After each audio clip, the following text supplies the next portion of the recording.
news, well, that will change everything. If there's breaking news, we'll come back. I'll put on a suit and we'll come to the news desk if we have to do that. That's just the way it is. That's our commitment to you. We're going to follow through in our commitment. So other than that, I want you to know, Logan says, keep repeating that so people know, because I don't want you guys thinking anything's wrong, all right? Jim joins us, theconservativecaucus.org, theconservativecaucus.org. Jim, welcome back. Thank you for being with us. You looking forward to a little break? Yeah, definitely looking forward to a break. What are you going to need do? it. It's tiring time right now. It with is. Lots of news. Are you a little exhausted? I think this last couple of weeks have been kind of emotionally draining, right? Oh, totally. Absolutely. And, but you know, that happens from time to time, and good thing we've got a decisive leader in the White House to at least not let things frazzle apart. I'm scared to think what Kamala Harris would be doing right now. Isn't that the truth? Yeah. And I've got Mark Mitchell on my broadcast tonight from Rasmussen. We're going to look at the right way, wrong way, right direction, wrong direction polling, and it's still holding up.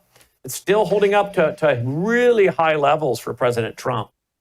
Yeah, I was just, before getting on here, reviewing a lot of the headlines from today. And what I'm finding out and what I'm coming to the conclusion of is that this is going to continue to move in Donald Trump's way in positive polls. The people are with him on the immigration issue. There's nothing Democrats are doing that is going to overcome that. Of course, what just happened with the Iran situation, which is now over, and I guess he's announced he's going to meet with Iran next week. Everything is a win right now because of decisive action that Donald Trump takes. And the Democrats just don't have a way out of this that I can see just yet. And I think it just continues to accrue to his benefit. Well, let's go to what's going all over the place today, and that is Pete Hegseth. I love this. Man, this is one of those you put on loop and replay over and over. Here we go. Because you, and I mean specifically you, the press, specifically you, the press corps, because you cheer against Trump so hard. It's like in your DNA and in your blood to cheer against Trump. Because you want him not to be successful so bad, you have to cheer against the efficacy of these strikes. You have to hope maybe they weren't effective.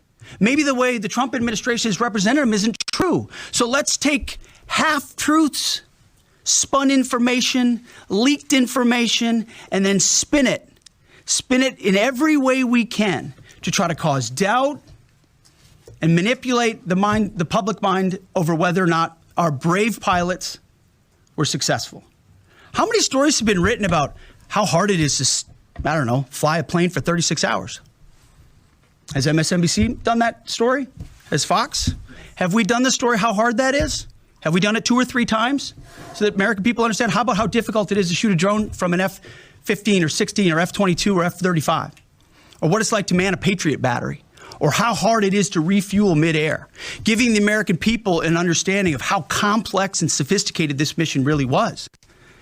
There are so many aspects of what our brave men and women did that because of the hatred of this press corps are undermined because your people are trying to leak and spin that it wasn't successful. It's irresponsible. And folks in this room are privy to that information because of the proximity here in the Pentagon. It's an important responsibility.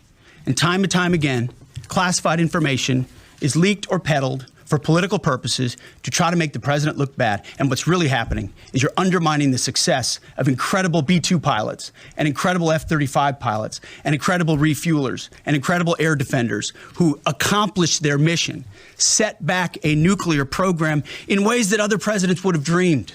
How about we celebrate that? How about we talk about how special America is, that only we have these capabilities? I think it's too much to ask, unfortunately, for the fake news. So we're used to that. But we also have an opportunity to stand at the podium and read the truth of what's really happening. And the reality is you want to call it destroyed, you want to call it defeated, you want to call it obliterated. Choose your word. This was an historically successful attack, and we should celebrate it as Americans. And it gives us a chance to have peace, chance to have a deal, and an opportunity to prevent a nuclear Iran, which is something President Trump talked about for 20 years. For 20 years, he did. For 20 years. Some of that was written down, but a lot of that was just right out of his heart. You could see it and hear it. Yeah, and he's absolutely right in everything that he's saying. We don't know what the full battle damage assessment is on this. So there is some question about where the material, there were something like, some multiple kilograms of uranium material, and we don't know if it was moved or destroyed. And obviously, it's going to take longer to find that out. But what we do know that happened is that the systems inside that Fort Fardau facility where they were doing most of the uranium enrichment, unless they got it all out of there, which is not likely, it's totally destroyed. Many other aspects of their production capability when it comes to their nuclear program are destroyed. That is a high-level success. And then hopefully it did destroy a lot of that uranium material, and we're going to find more out about that. But it was a successful thing. And what made it mostly successful is that Donald Trump utilized the strength of America to make sure that we go quickly to peace. That was his plan all along. I know that was my hope, that he was going to do that all along. I wasn't a big fan of dropping the bombs because there is some risk there. But I have to tell you, it's a decisive move, and there's only one man that I know of who could be president, who could handle this situation. Well, speaking to that, that's exactly. So you have this message going on at the Pentagon by Pete Hegseth that was excellent. And then you have this messaging going on with Caroline Leavitt at the White House in the press room that was excellent. So their messaging is very good today. And she speaks to that issue about what other presidents have done versus what President Trump just did. Watch this. The Iranian regime was weeks away from being able to produce a nuclear weapon that would threaten the entire world before President Trump took this decisive action on Saturday night to obliterate their nuclear capabilities. The contrast in leadership could not be more clear. Barack Obama and Joe Biden sent pallets of cash, American taxpayer dollars, in a failed attempt to buy the Iranian regime's compliance with a weak and ineffective deal.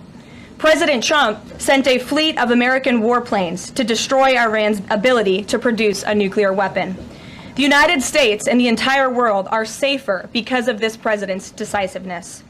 Despite agenda-driven leaks by the fake news media aimed at undermining this incredible accomplishment achieved by President Trump and our brave fighter pilots, there is broad consensus emerging already that Iran's nuclear capabilities were indeed destroyed. The United States, Israel, the United Nations, and even Iran all agree they can no longer build a nuclear weapon. So why did the president immediately turn to obliterating after the Iranian nuclear threat? Securing peace. Within 48 hours of the devastating strike, President Trump and his team brokered a historic ceasefire between Israel and Iran and officially ended the 12-day war.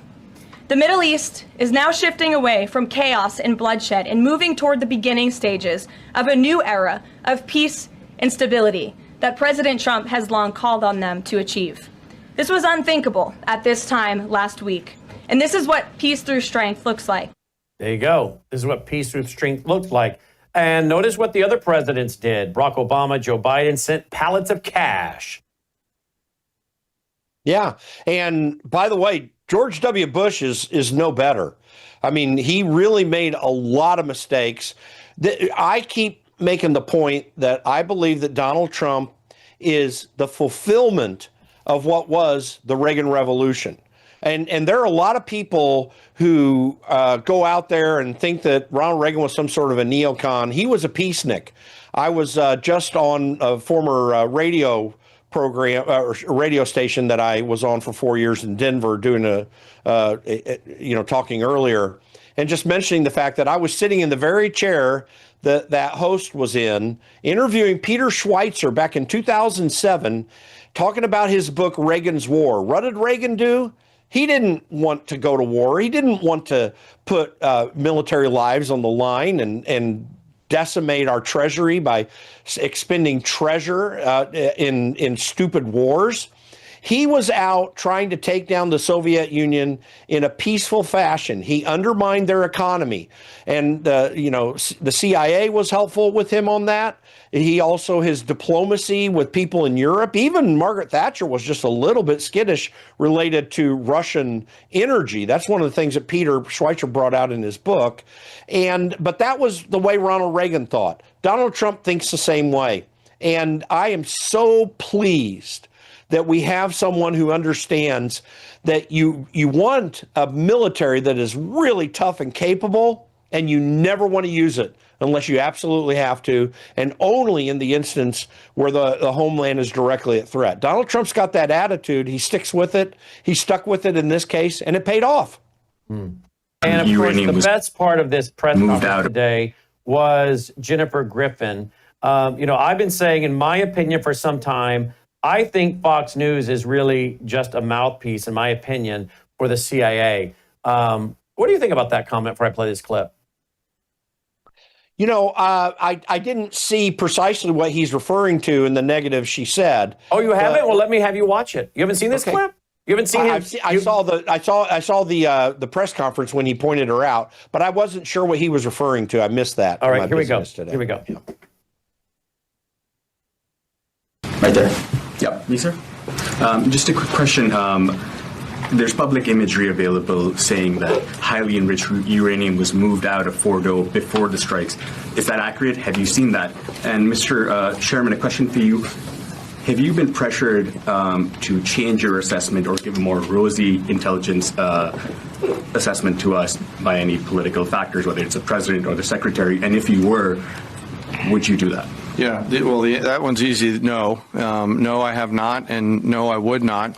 My job as the chairman is to offer a range of options to the president and the National Command Authority to deliver the risks associated with each of those, and then take the orders of the National Command Authority and go execute them. I've never been pressured by the president or the secretary to do anything other than tell them exactly what I'm thinking, and that's exactly what I've done. And the highly enriched uranium? There's nothing that I've seen that suggests that we didn't hit exactly what we wanted to hit in those locations. That's not the question, though. It's about highly enriched uranium. Do you have certainty that all the highly enriched uranium was inside the Fordo mountain, or some of it, because there were satellite photos that showed more than a dozen trucks there 2 days in advance? Are you certain none of that highly enriched uranium was moved? Of course, we're watching every single aspect, but Jennifer, you've been about the worst, the one who misrepresents the most intentionally. What the president says. I'm familiar. Report about the ventilation shafts on Saturday night, and in fact, I was the first to describe the B-2 bombers, the refueling, the entire mission with great accuracy. So I take issue with that. I appreciate you acknowledging that this was the first the most successful mission based on operational security that this department has done since you've been here, and I appreciate that. So we're looking at all aspects of intelligence and making sure we have a sense of what was where. So why not acknowledge the female pilots that also participated in this mission? The early messages that you sent out only congratulated the boys. So when I say something like our boys and bombers, see, this is the kind of thing the press does, right? Of course, the chairman mentioned a female bomber pilot. That's fantastic. She's fantastic. She's a hero. I want more female bomber pilots. I hope the men and women of our country sign up to do such brave and audacious things. But when you spin it as, because I say our boys and bombers as a common phrase, I'll keep saying things like that, whether they're men or women. Very proud of that female pilot, just like I'm very proud of those male pilots. And I don't care if it's a male or a female in that cockpit, and the American people don't care. But it's the obsession with race and gender in this department that's changed priorities. And we don't do that anymore. We don't play your little games. Yes, so you right know there. For certain that the uranium was removed from the facility before the B-2 struck. So I'm not aware of any intelligence that I've reviewed that says things were not where they were supposed to be, moved or otherwise. Wow. Okay, so there you go. Jennifer Griffin. Again, my opinion is that Fox News basically just pumps out whatever the CIA, the military-industrial complex. I mean, this is how the American people and a lot of conservatives end up going along with things like the Patriot Act, that there's a moderate Islam versus there's just what we call Islam. that things like, oh, I don't know, anyone that says that the COVID virus came from the Wuhan laboratory, that's conspiracy theory. Remember that? That was on the bottom of the screen, if I remember correctly, one day on Fox News while I was on radio on 74 stations. And I said, radio audience, right now, Fox News has on the bottom of the screen that it's conspiracy theory to say that that this may have come from the Wuhan lab. You know, I mean, so much of what Fox tries to shoot down ends up being true from, you know, well, just those are just a few examples right there. No wonder the American conservative, the patriots, have a hard time getting on the right page because they keep tuning into networks like Fox. But guess what? I think their numbers are dropping because I'll tell you something, ours have shot up big time in the last 2 weeks, Jim.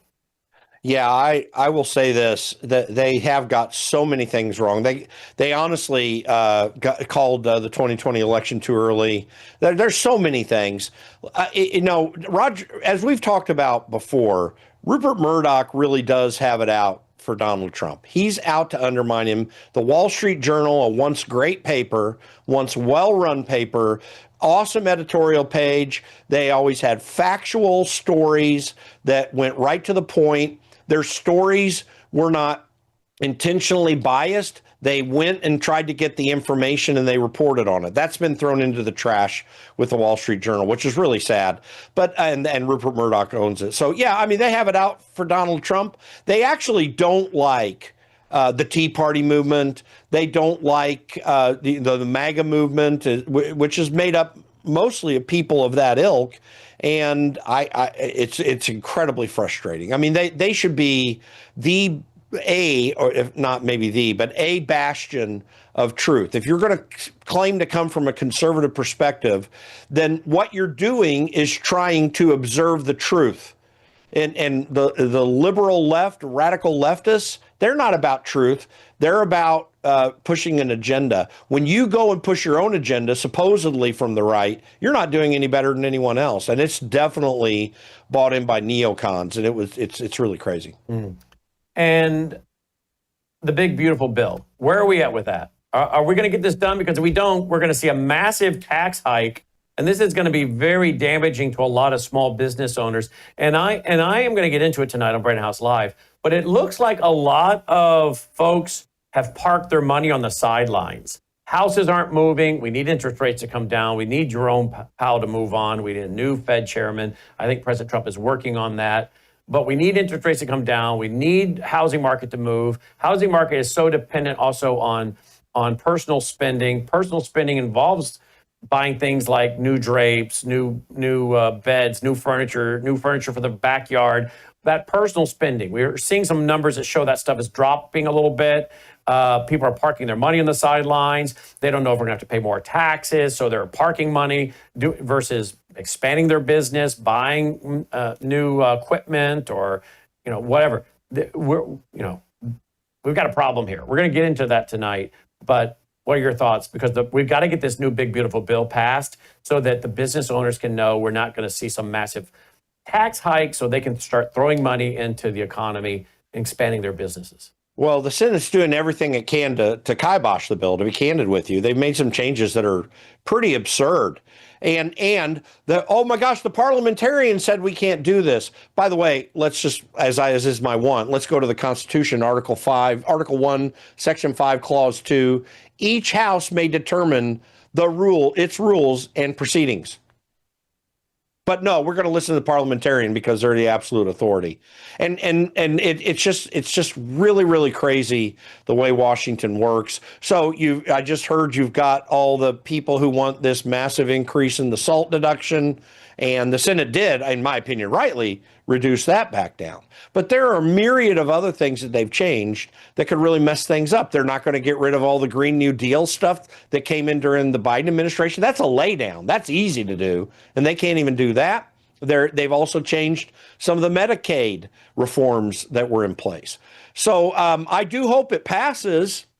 because we do need those tax cuts. And as you mentioned about investment, we need the expensing, the 1 year expensing that businesses can get. It's critical to our future.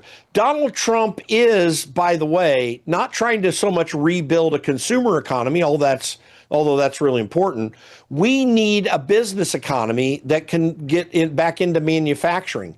And a consumer economy, can quickly bump things up, but it can also pull back on you just as quickly. You have to lay the foundation in businesses being able to be free of regulation and have the ability to invest and expand. And that's what Donald Trump's focus is on. And that's why the one of the reasons why the issue with Jerome Powell, he needs to pick someone fantastic who has a real free market way of thinking, who actually does not like the Federal Reserve System, but is willing to break the mold and do what needs to be done with the Fed while we're still under this piece of crap.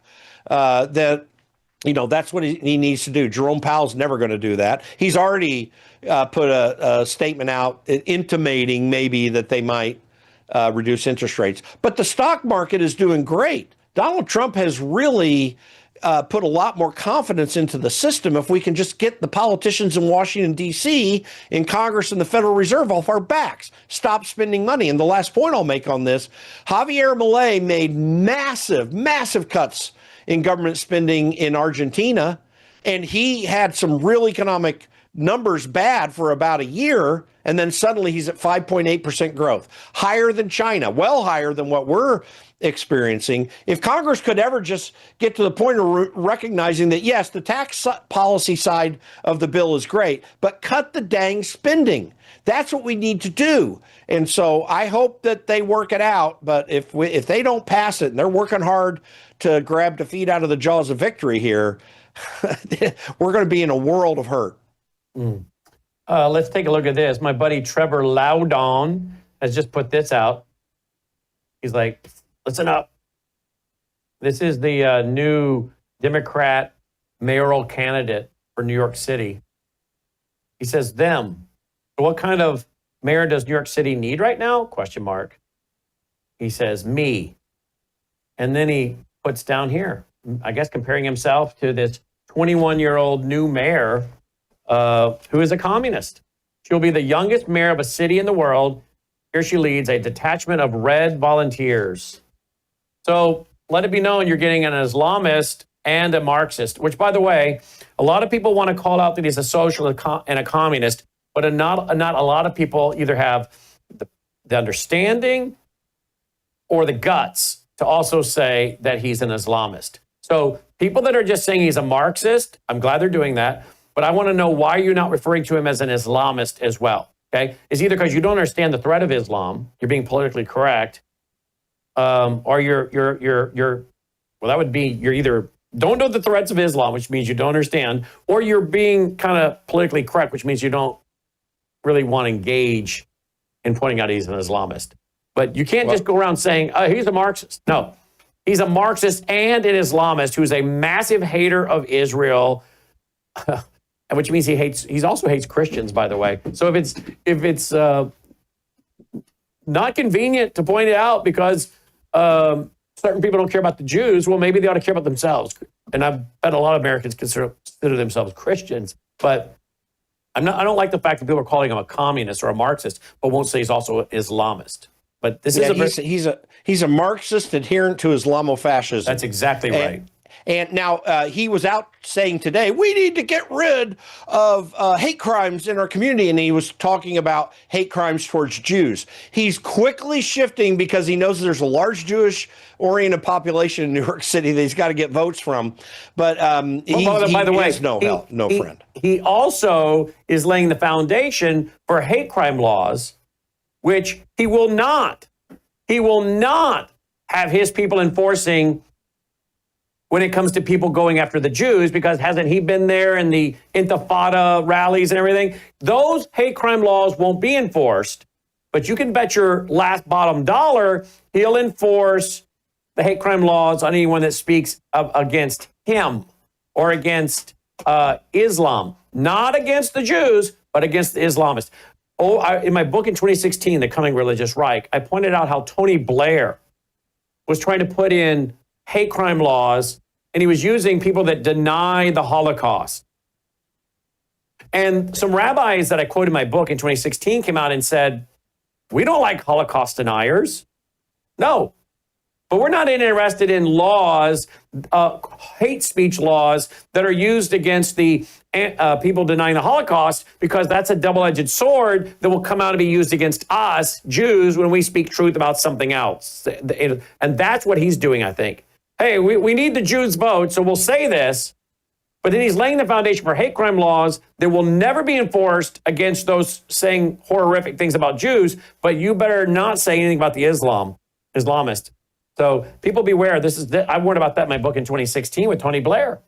If you want to know what this guy's going to do, just look at what Keir Starmer's been doing over in the UK. He has exactly the same attitude, and you're going to jail if you speak against him. By the way, Tom Homan, what a hero, because this guy's threatening to arrest ICE agents and take them down. And Tom Homan said, good luck with that. we have the law, and he's determined on it. So I don't know. Hope maybe, it's kind of weird to say, but maybe Eric Adams really can pull this off because this guy's so radical. We'll have to see. Wow. Yeah, look at this video. Watch this video here, folks. Oftentimes, we've even found as legislators, when we go into these courts, the term violent crime is even used when people are stealing packages. Violent crime is even used when people are accused of burglary and there happens to be a housing unit in that same dwelling. So violence is an artificial construction. And we have to be very clear that what is happening here with these district attorneys, that is violence. That is violence at the highest degree. There you go. Well, there you go. So burglary is not violence. The one of the key factors of the Islamist is that they will not comply with truth. They have no rational argument for truth. They will not hold to truth. They will lie to you to get their way, to get to some other means. And this guy epitomizes that in very many ways. Mm-hmm. All right. What else are you seeing on your radar? Well, he caught me off guard. Where's my thing here? That's all right. No, look. I can go with this. Look at this. Here's Bill Gates. I guess he's panicking. Here we go. Of course, this is a challenging time. All the progress we've made is at risk. Budgets are tight, and we all have to show our priorities when there's tough trade-offs to be made. There's no denying this is a global health crisis. The U.S. cuts and other funding cuts, aid in total has gone down by $30 billion this year alone. It reinforces the incredible values being shown by the people who are showing up here today and being incredibly generous. But with the cut in health resources, along with the financial situation a lot of these low-income countries are in, we are going to have a few years where things will go backwards. As we think about this, think of a mother who will bring a baby wheezing for breath to a health center, and because the vaccines aren't available, that baby will not survive.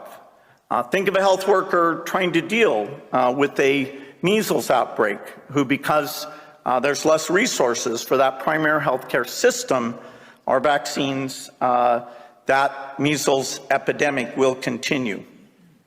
This is agonizing. I mean, and we have to put ourselves in the position of the parents who lose these children, and how tough it must be for them to realize that the life could have been saved by a vaccine that costs just 30 cents. How about the lives that could have been saved if we hadn't have stuck them with a COVID bioweapon, when we have Nick Helsher on the other night showing, with the conservative numbers, more people died from the COVID bioweapon than died in World War I, World War II, and Vietnam combined. We've got all kinds of reports with OBGYN Dr. James Thorpe about the babies that died, the deformities. Really? Yeah. Of course, now we have, thankfully, RFK Jr. doing an awful lot to shut this down and pull money from Gavi.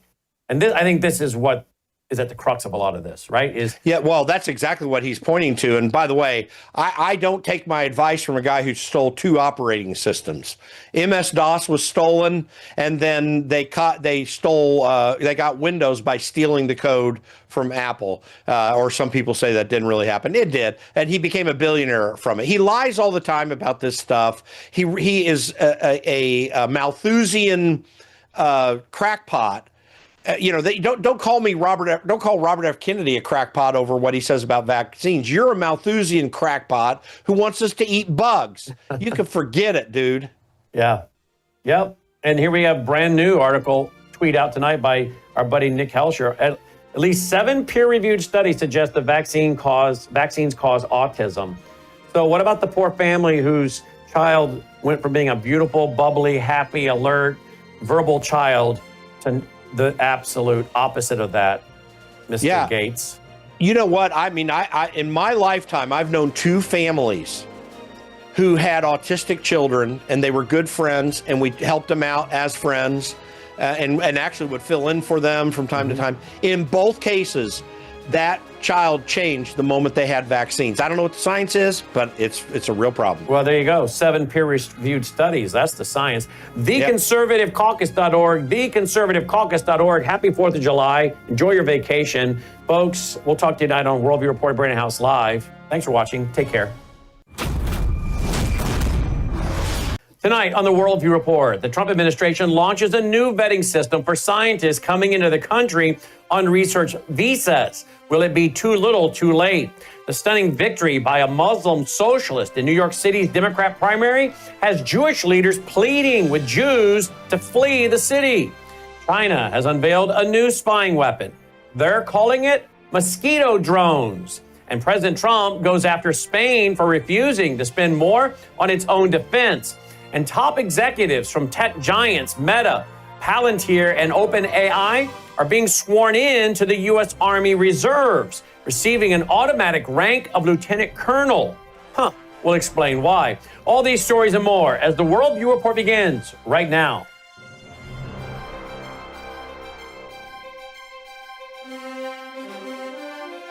This is Worldview Report with host Brandon House. Whether it is news from the nation's capital or your state capital, from the classroom to the boardroom, from national security to national and local news that impacts you and your